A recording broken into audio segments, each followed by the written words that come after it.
Good morning, everybody. I hope you're awake and alert and all those good things today since there's a quiz coming up.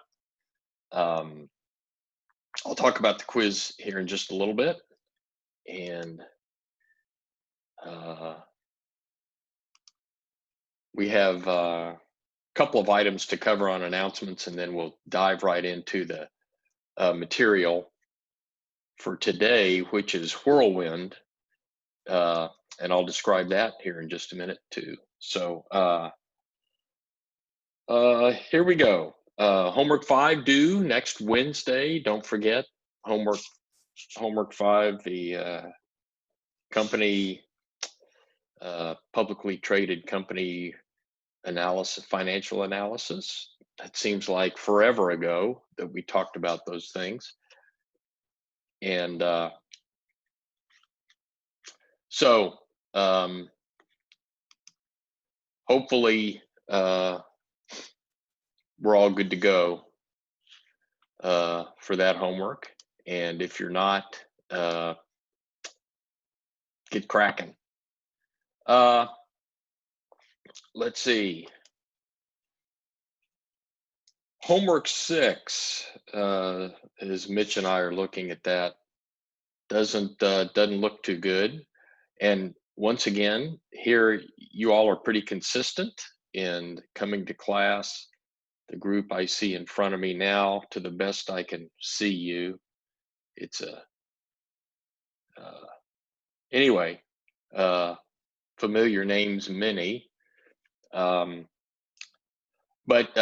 homework 6 required a little higher degree of effort than some of the other homeworks, and so maybe that was caused difficulties. I know that there were a lot of blanks, or essentially blanks, maybe just writing off the assignment, which is never a good thing to do. And again, you all may have done fine. It's those maybe out there in the hinterlands who don't get up for class, who might have been the majority. I didn't track names. I try not to associate names with scores during the semester. I don't ever want to be. I want to find students who are struggling and try to contact them and help them. But I don't want to become biased in some of my work. Anyway, that's another story. Just kind of a warning to everyone watching this, whenever you're watching it. So there'll be homework 6. That kind of stuff is showing up on the final. So, blowing off a homework, yeah, maybe you can escape, doing that. And I realize that the final isn't worth an overwhelming number of points, but it will be on the final, and so it's good to know, and I think it's knowable with effort. It's too bad we don't have more time to spend on that one topic, although you might not enjoy spending more time on that one topic. But we have so much that we need to cover that that ends up, maybe getting a short shrift, and that's the way it goes. Take an accounting class would be very helpful. Anyway, there's that. I have not posted. I was overcome by events. I did not post our business plan project video, as you might have noticed. I will be posting that later today. So I know that will be created and posted a little bit later today. You are going to turn some things in chunks on this project. It is individual. So I know there's going to be some limited scope in all of this because it's an individual project, but that's okay. This is really something you need to be thinking about. You need to be thinking about, even if you have no intention of starting your own business. I think in your fields, the number of students who do start their own business is quite high, and this is an important step, even if you don't start your own business. So this is very important stuff, and while we won't give it its due, unfortunately, in the time we have, uh, it's worth a goodly number of points in total, and there'll be some things that start to become due starting maybe the end of next week. That's when I want to make it due, but I'm also cognizant of other activities that you have going on. So it may be the beginning of the week following, but you'll have chunks due as we go along. So I need to get this out to you, and I will a little later today, and there'll be some explanation in the video as well. Okay, now quiz 4. So quiz 4, as labeled depreciation quiz, is simply on depreciation. And I will trust that you have access to the tables, the Macker's depreciation tables, because you'll need those for the quiz. It is multiple choice, 3 multiple choice questions and 1 fill in the blank question. And the fill in the blank question is created to see if you're paying attention. Let's just say that. So anyway, that will be the last 20 minutes of class. We will stop the regular classroom portion of the class at 8:50, and that'll give you time to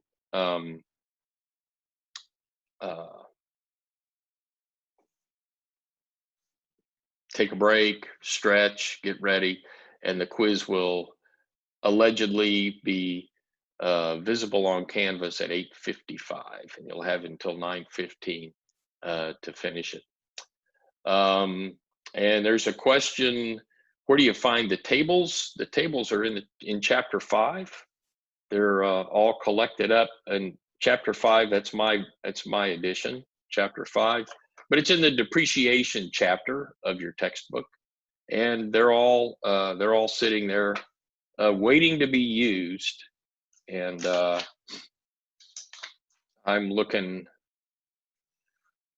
I want to start singing. I'm looking over a 4-leaf clover, but I can't do that. Page 70 and 71 in my textbook, and so those are the ones that you'll need on the quiz today. That's all my announcements, and I'll need to start with the slides. We have reached a point in the class where certainly on the quiz today, you're going to be doing some calculations, and there'll be some calculations implied in the material we covered today. But for the most part, calculations are, except for conducting the final.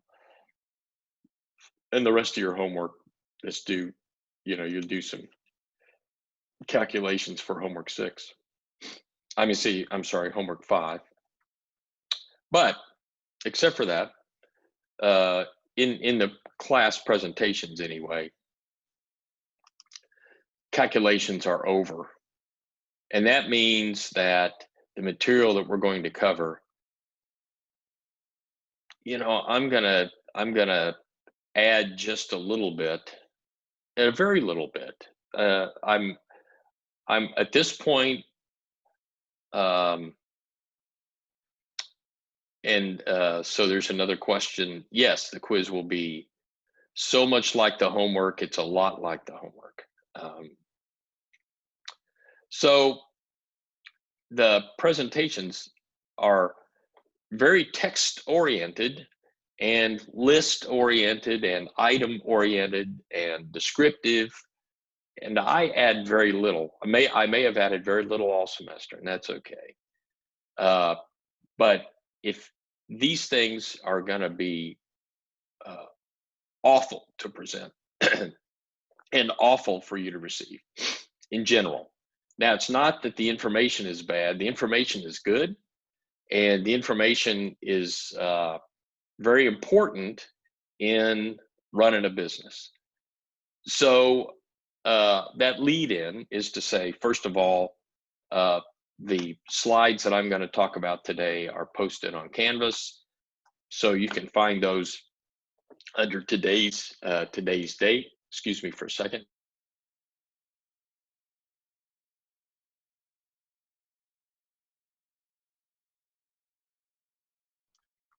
Thank you. We're going to zip through 40 some slides lightning fast. The slide set is the important part. So you'll have it, and the information in there is something that you can look at and you can glean information from it yourself. There's no examples we're going to work through. It's information and sharing information. So I'm going to add maybe a couple of personal twist notes to it, but otherwise it's words on a page. And I think maybe live we could do something a little bit more attractive with this.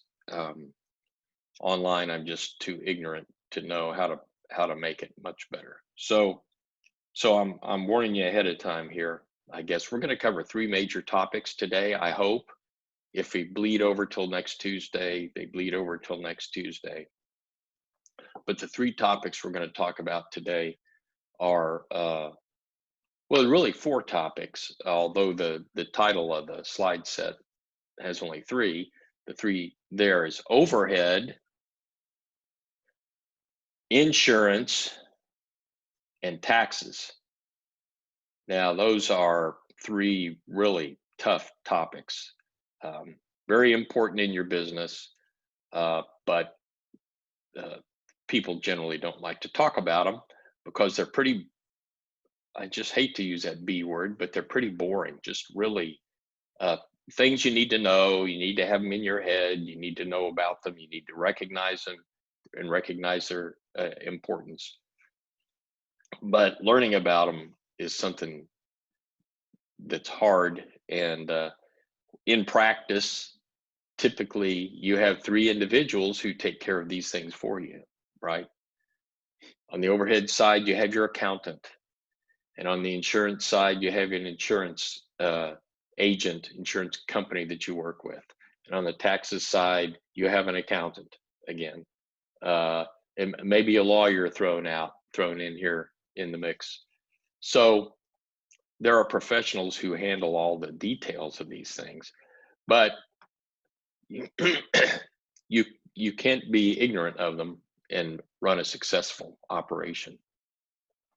So let's enough preamble. Let's dive in and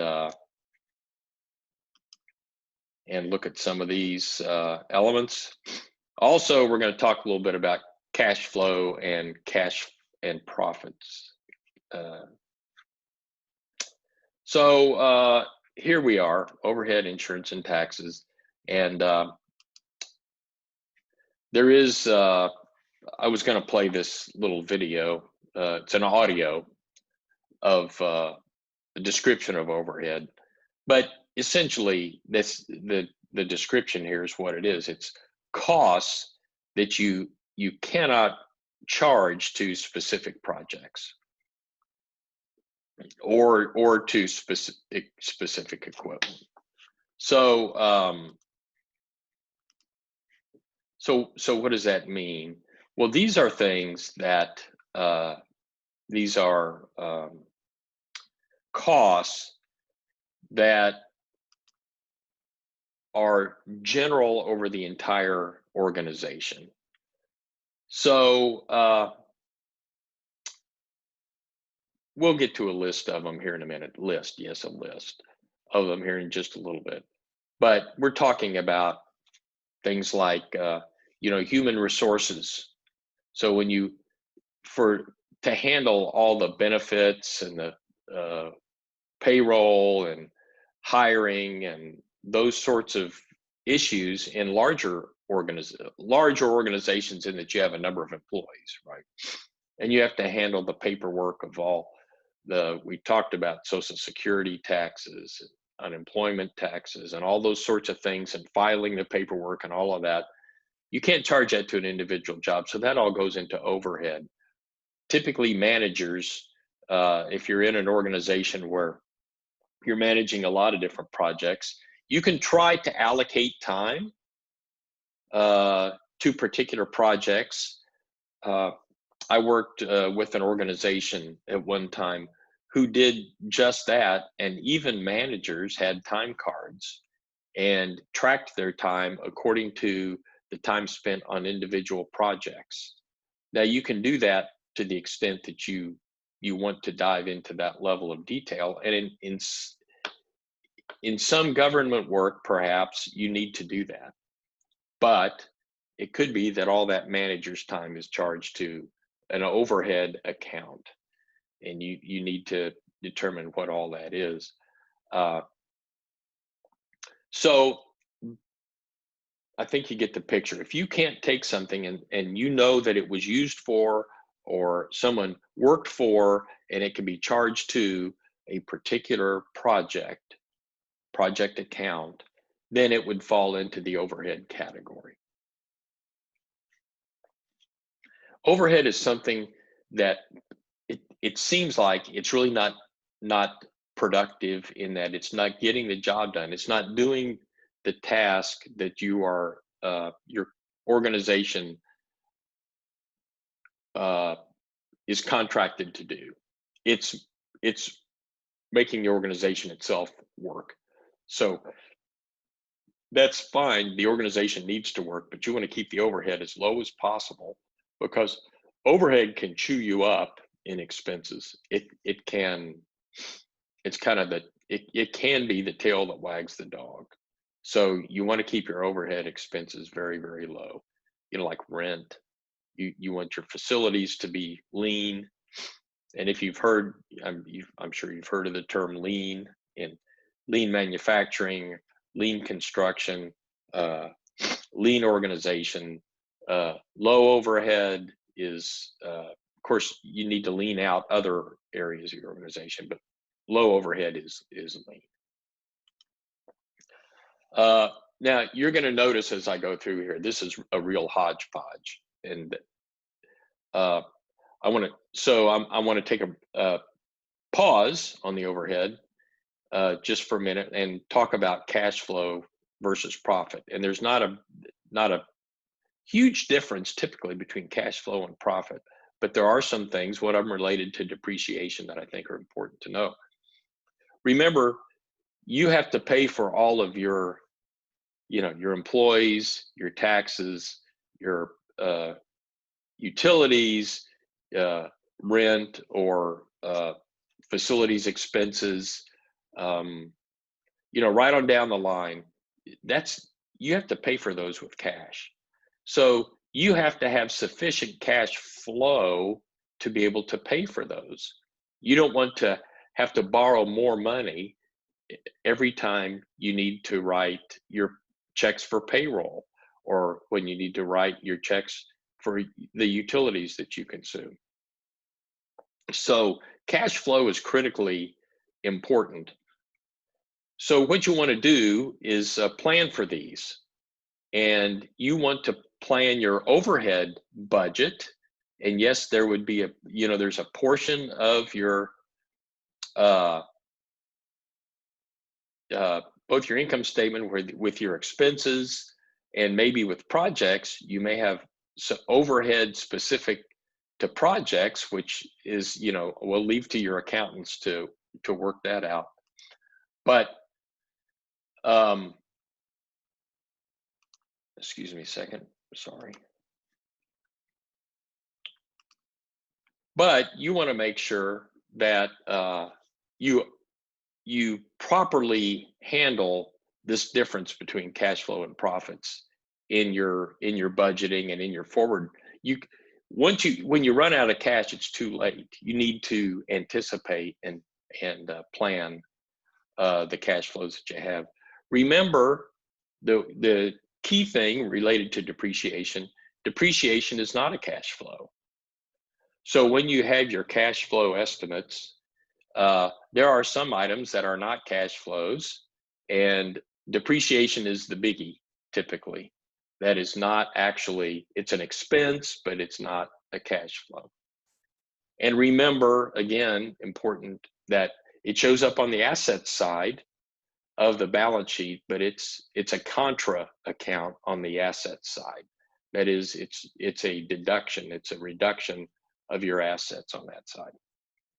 Now, profits are,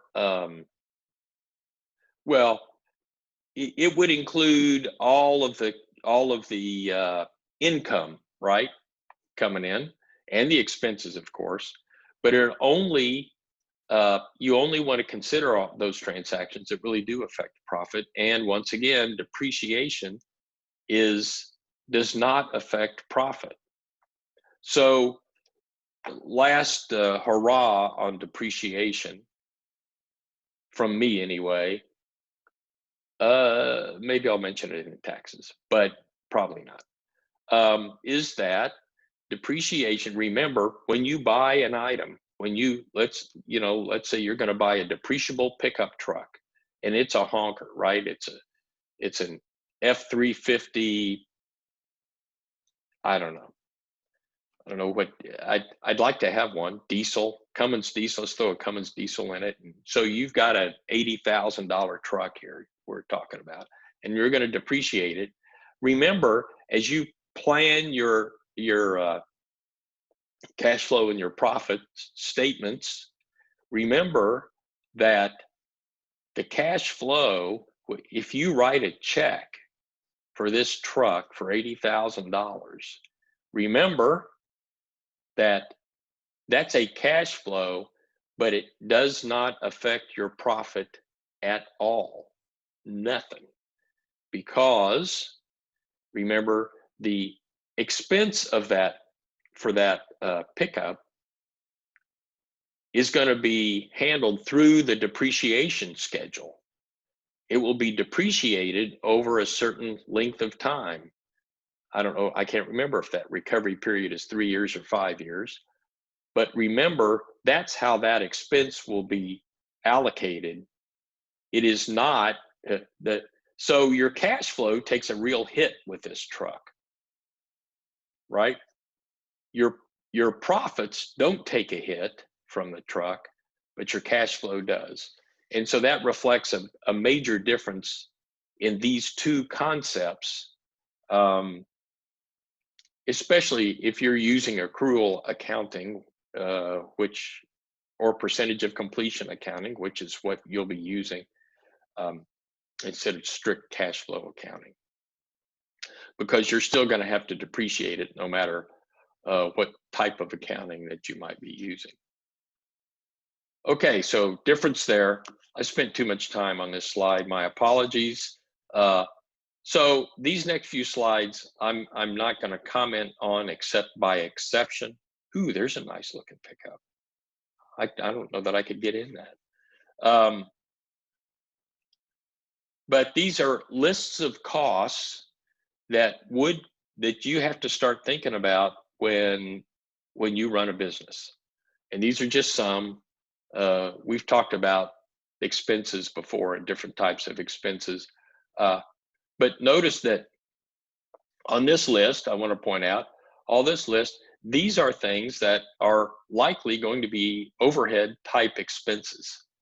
Now, you might be able to take, if you have a huge project, you may actually have a vehicle that is specifically for a particular project. And you might, if this is a 5-year deal, you may purchase a truck, depreciate it over 5 years, and dispose of it all for one project. That's possible, but typically not.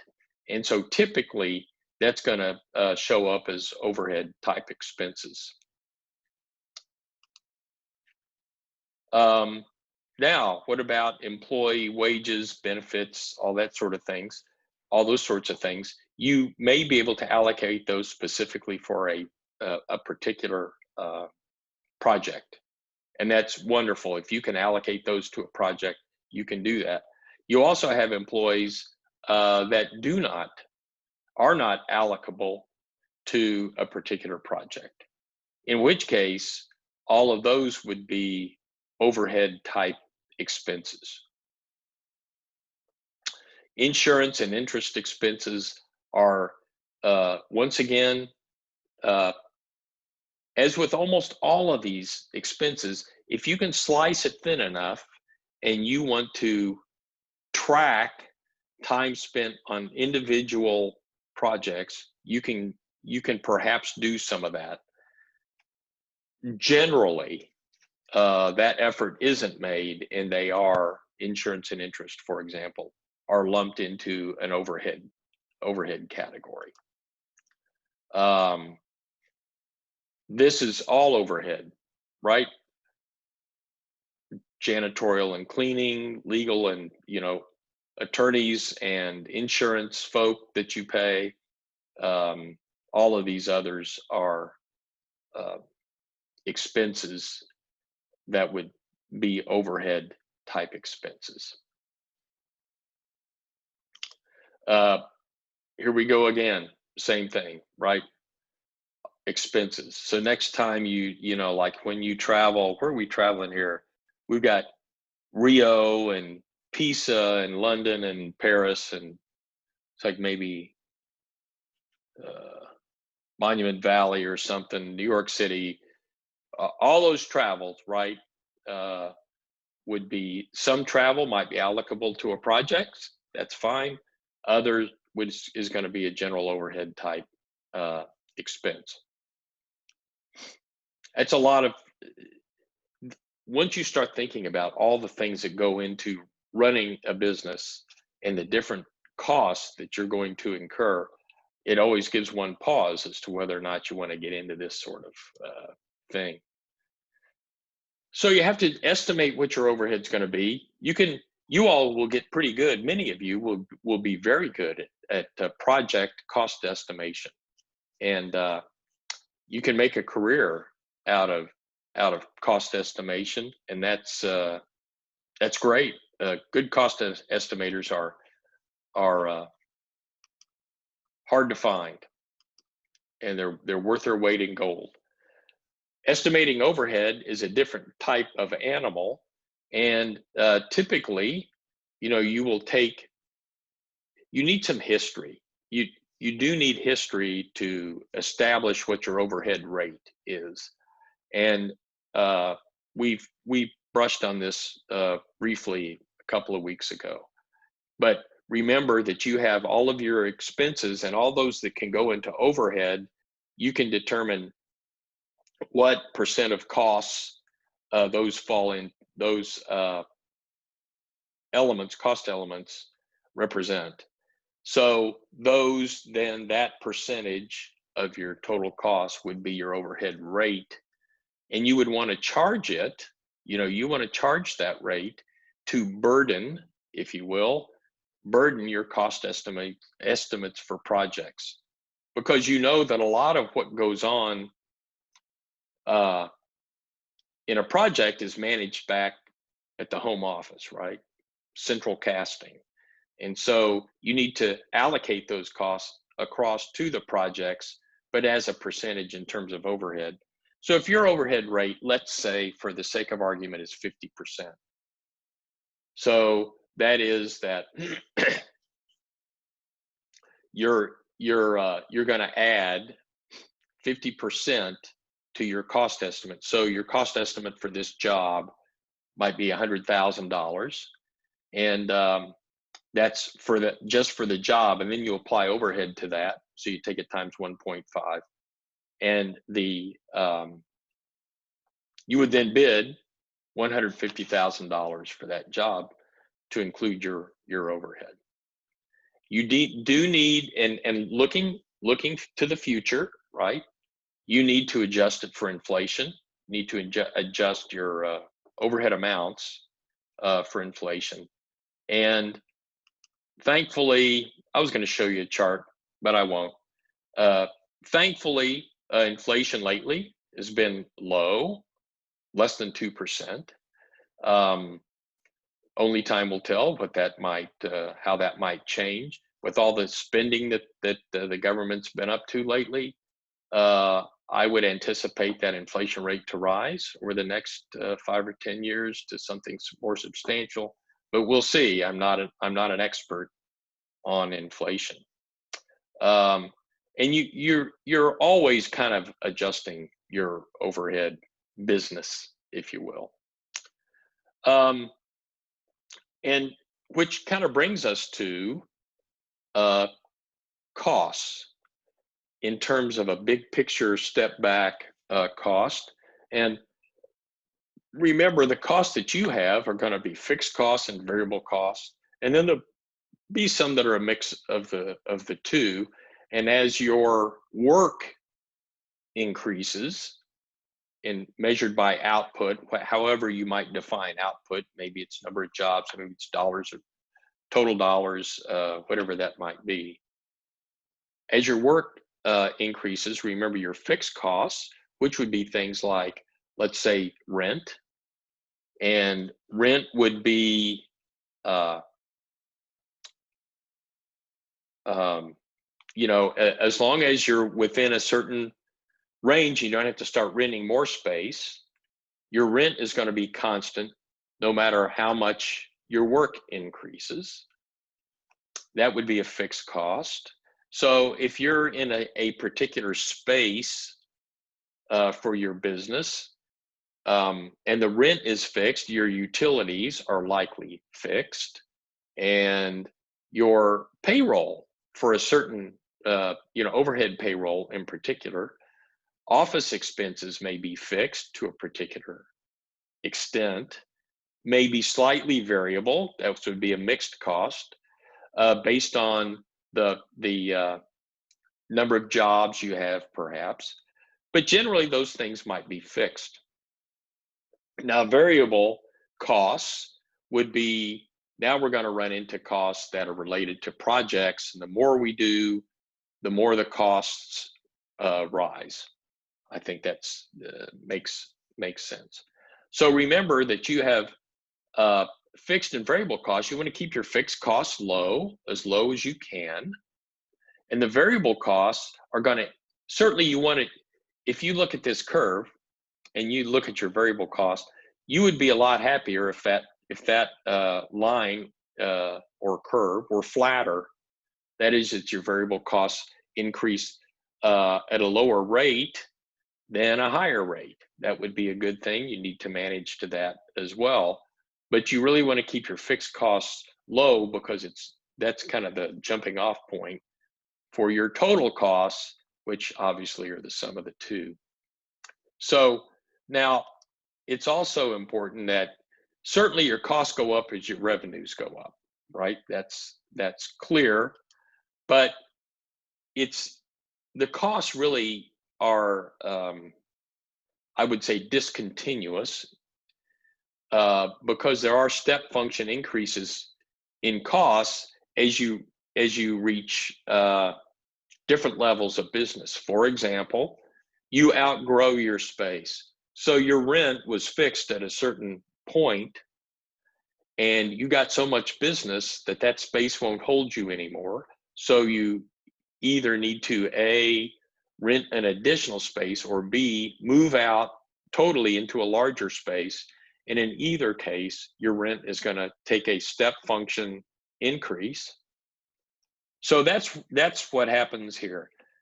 There are times when your business grows and you may temporarily make less money, less profits, because your cost has taken this step function increase. You have to, that's when you look at that as investing in your business, investing in future business.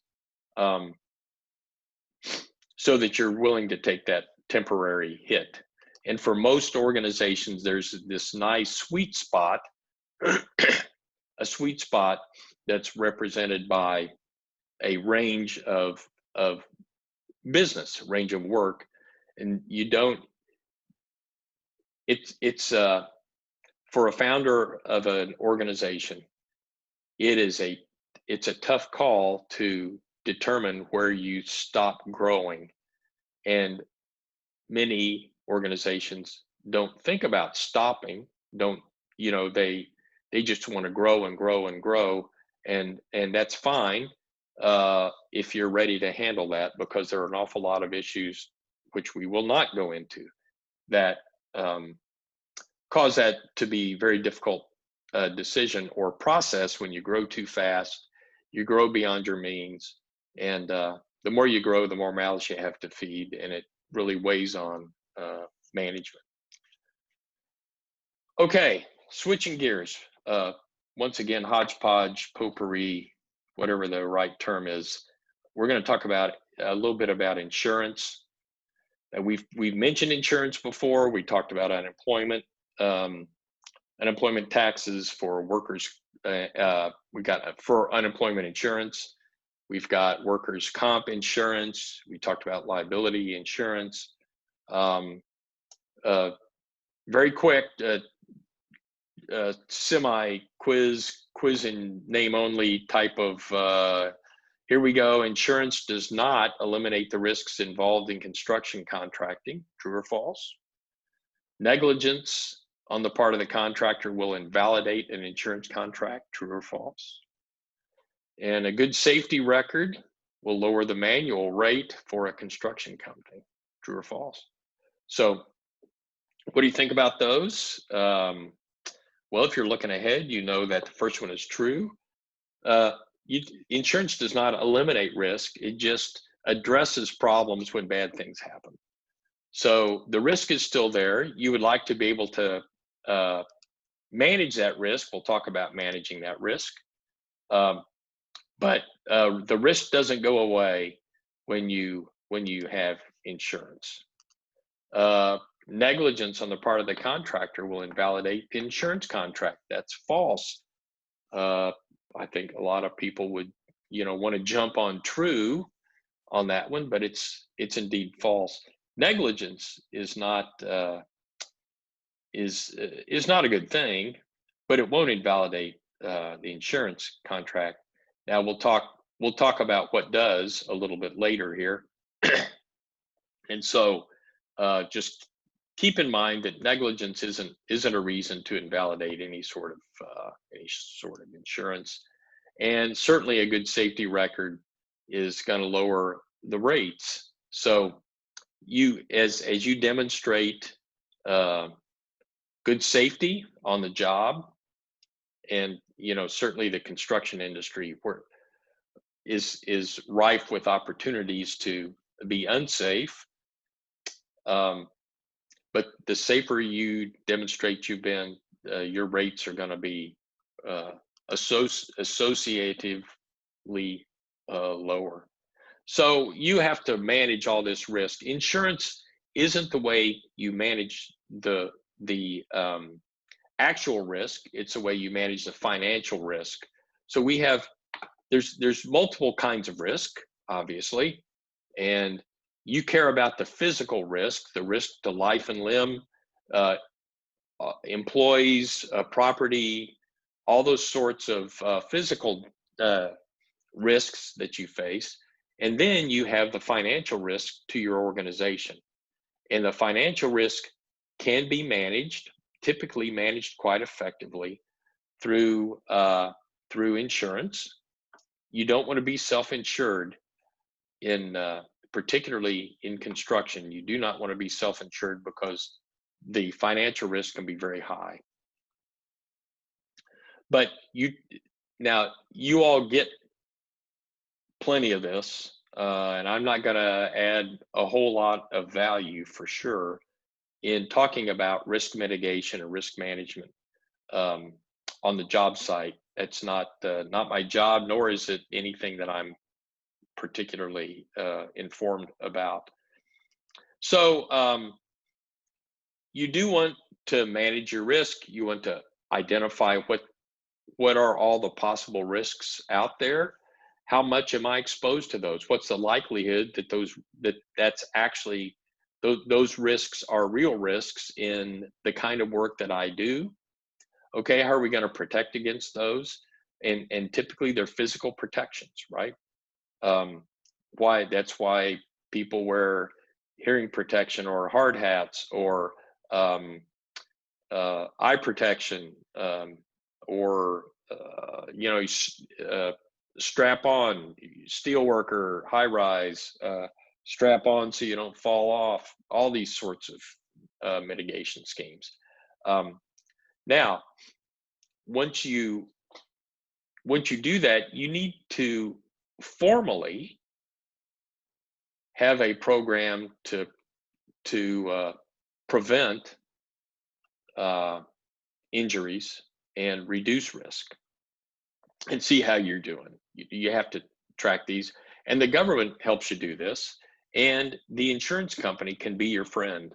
So once again, insurance, the risk doesn't go away when you're insured, but first of all, it does protect you financially. So the insurance company takes the financial risk, but uh, they and because they have to do that, they want to make sure that the risk is as low as possible, because they don't want to have to pay, right? They don't want to have to bear a financial burden. That contractually they are, but they want that burden to be as light as possible. So they will help you. Insurance companies are good at helping you to manage your risk, and you have to develop that relationship with them. Oopsie, sorry. And these are some of the things that they'll help you do. Safety appraisals, they'll come in and do an audit, inspect your work site. They'll give you feedback and information. They'll train you if training is needed. You know, there are a lot of organizations, a lot of people, a lot of consultants in the world who are expert at coming in and helping you with risk management, looking at your site, providing any sort of training that you might need for you or your employees. And these are very important steps to take. And they show up in the contracts. So contracts will specify liability, risks, insurance requirements, all that sort of thing will be specified in contracts. And you need to make sure that they're specified in contracts as well. So both sides are important in helping to drive this. So insurance policies, they all will vary. They're going to be very specific in some cases. In other cases, they'll be very general. It is, once again, an insurance policy is a contract. It's a legal contract, where the insurer assumes this financial liability, and they do indemnify the contractor. That is, they will financially protect the contractor from loss of items covered in the policy. So you have to stay on top of exactly what's covered, exactly what's not covered. And of course, the insurance companies are highly regulated. So I don't know if that's good or bad, but they are. So now here we go. Deliberate actions. Negligence is one thing. Deliberate actions are another. And they may invalidate the coverage, insurance coverage. So you need to understand that. Again, negligence is covered. Deliberate actions are not covered. And you cannot, a contractor cannot profit from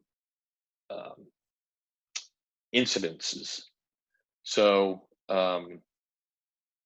that's you wouldn't want to do that anyway. Uh,